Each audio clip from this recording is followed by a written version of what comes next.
Miraculously, she heard the next phrase coming out of her mouth, a phrase she openly laughed at when it was uttered by politicians, film stars, people who were so far up their own arseholes that they had lost all sense of reality. "Do you know who I am?"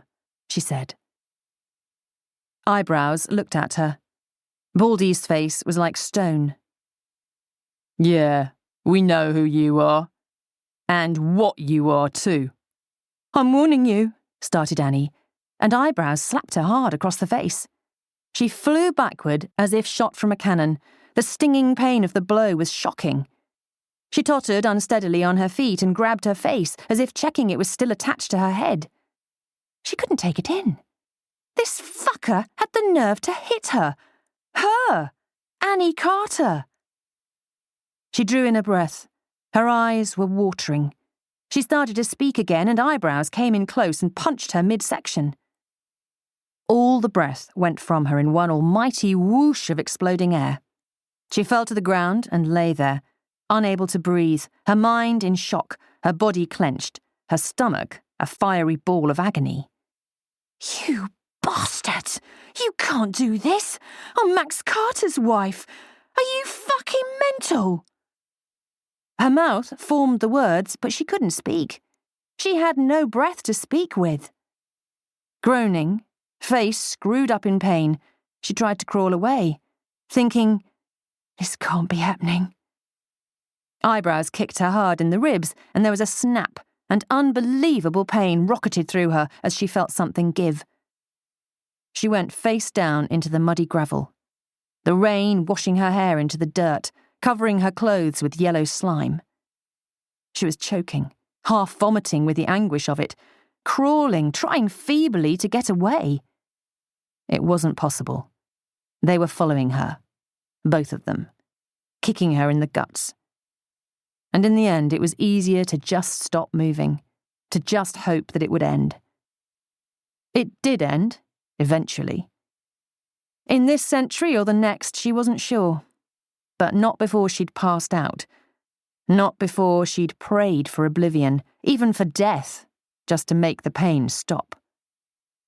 "Help me," she thought.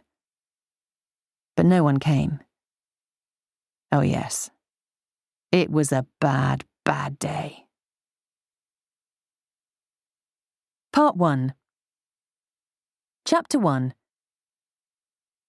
February 1994. The call started late one night, waking Gary Tooley, the manager of the Carter-owned Blue Parrot nightclub, from his peaceful slumbers alongside his latest squeeze, Caroline Wheeler. "What the fuck?" he asked. Because actually it wasn't even late one night, it was early the next morning. To be precise, it was 3 o'clock, and he was pissed off to be woken up like this. He'd had a crazy Friday night. Punters kicking off and complaining left, right and centre, staff arsing about and people shooting up in the toilets, and all he wanted now was some kip. Was that too much to ask? Of course, Caroline, the idle bitch, didn't lift a finger to answer the phone. She'd been working the bar a couple of months when they'd started getting friendly, and friendly had quickly turned into fucking the life out of her down in the stockroom. Then in the empty bar, then in the cellars, then in bed. Now, here she was, snoring like a hog and taking up most of the quilt. Christ, he would really like his own bed to himself for a change. Caroline was good in the sack. She was even good on the floor. But sometimes all a bloke wanted was some sleep. He leaned over her huddled form and snatched up the phone. "What?" he demanded. And then came the voice. Female. Foreign accent, but speaking English. Saying that there was a crash. She knew about it. Constantine had planned it. What the hell? Wondered Gary, brain fogged with sleep. "Who is this?" he said when she'd babbled on for a full 5 minutes. There was a long pause.